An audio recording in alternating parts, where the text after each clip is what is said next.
Spirits, mysterious death, and a structure with a split personality await the team as we journey to Morecambe. Wait a minute, which... I've never been so frightened.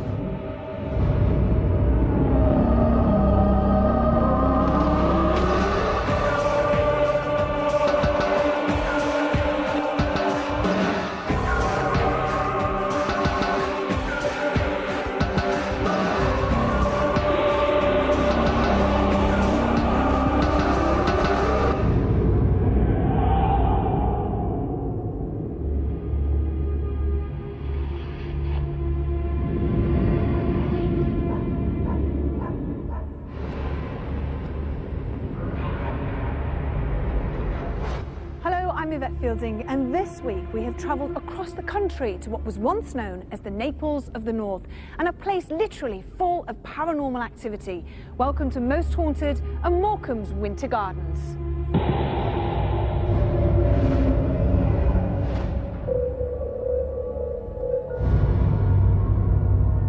During the late 19th century, architects Mangle and Littlewood constructed the Morecambe Winter Gardens, a theatre built during the seaside tourism boom on the site of a public seawater baths.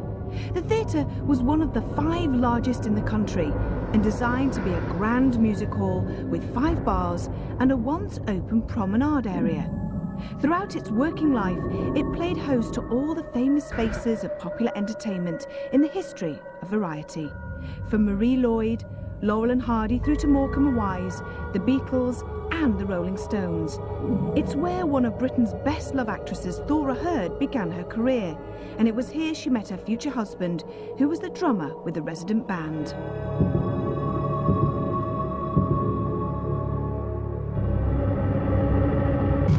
During the Second World War, it was pressed into service by the RAF as a training facility, and after the war saw use as a cinema. Its slow decline coincided with a boom in television, and the summer season shows that it relied on became less and less popular, as cheap foreign package tours took holidaymakers away from the uncertain weather of the British seaside to guaranteed sunshine abroad. It finally closed its doors in 1977 and is now owned by the Friends of the Winter Gardens, who are determined to return it to its former glory.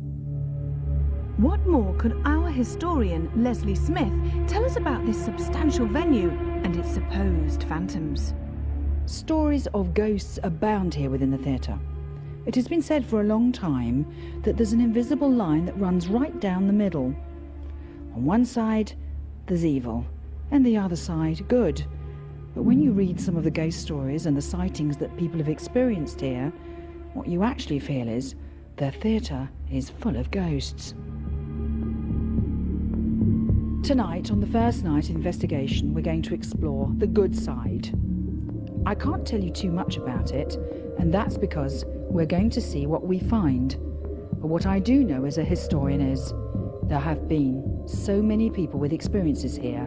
On the good side, you'll definitely find something, and maybe some of the dark will creep over too. When a child of 7 comes here and sits here and cheers, this place must have been some kind of heaven. Tonight we might find that invisible line, and in one case it'll be heaven, and in the other, I suspect, it will be hell. The whole of the theatre is said to be haunted by many different spirits and poltergeists, but it's the bar and ladies' toilets here on the Circle that is one of the most active places. Before it was a bar, this area was originally used as an office for the theatre's architects, Mangle and Littlewood. They loved this place so much that they refused to leave, even in death. Their ghosts have been seen wandering all over the theatre, but mainly in this area at alarming regularity. Sometimes they appear as a mist, but sometimes as a full apparition. So what will greet us tonight?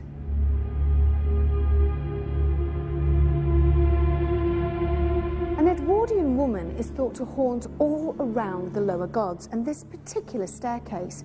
She died after falling down the stairs, but mystery surrounds her untimely demise. It was late one evening when she argued with her married lover. Shouting was heard, quickly followed by a loud scream, and then nothing. The boyfriend insisted she fell as she ran down the stairs in an attempt to get away, but many think that she was pushed. When seen on these stairs, she said to glare at any unsuspecting onlooker and fall as though she'd been pushed. Is this phantom trying to tell us something? We've all night to find out. A plethora of spirits have been seen here in the top-level dressing room. The spectre of a wardrobe lady has been witnessed here many times. It's thought that she used to be a dancer, but her spirit remains out of bitterness and grief for a failed career. Dark shadows, thought to be a group of people, are said to haunt this floor as well. When seen, the shadows move and engulf any guest with terrifying results. Another entity that roams this level is a woman in an RAF uniform. She doesn't like to interact with people, as when seen, she just slowly fades away. Intense heat and hot spots have been felt here with no apparent reason why. Parapsychologist Dr. Kieran O'Keefe rejoins the team, and I was eager to get his view on what we might expect from the coming investigation. Kieran, this is an amazing location. It's absolutely enormous.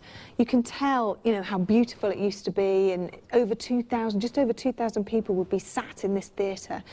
A lot of ghosts here, a lot of apparitions. What do you think to this place?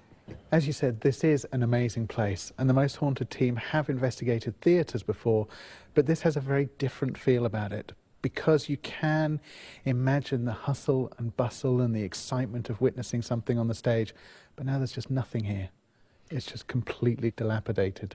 There are lots of different places here. Because it's so big, we've got the basement, we've got the circle area, we've got the dressing rooms that obviously are no longer anything like a dressing room at all. They're just sort of bricked up rooms. But as I say, there's lots of different areas with different feels about them. Do you think that will affect us in different ways? I think we have to be very careful with the different rooms and areas because they'll provoke a different reaction.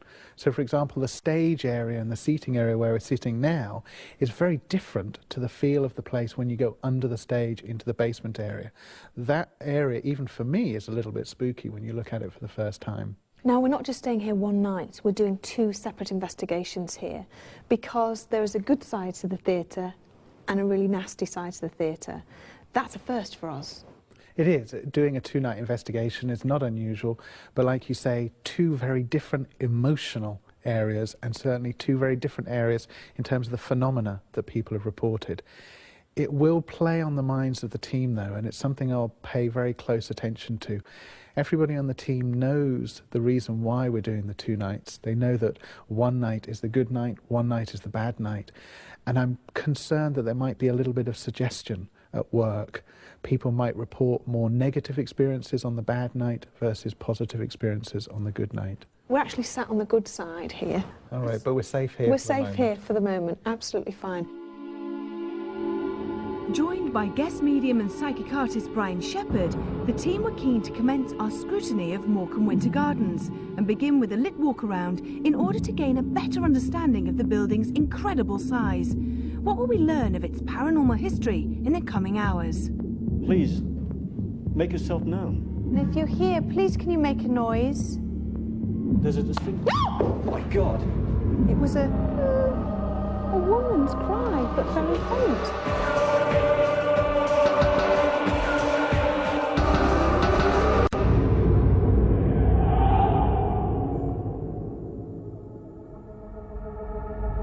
The Most Haunted team are exploring the Morecambe Winter Gardens, a once magnificent theatre which played host to all the glittering greats of the entertainment world, now sadly a mere shadow of its former self, but allegedly alive with paranormal activity.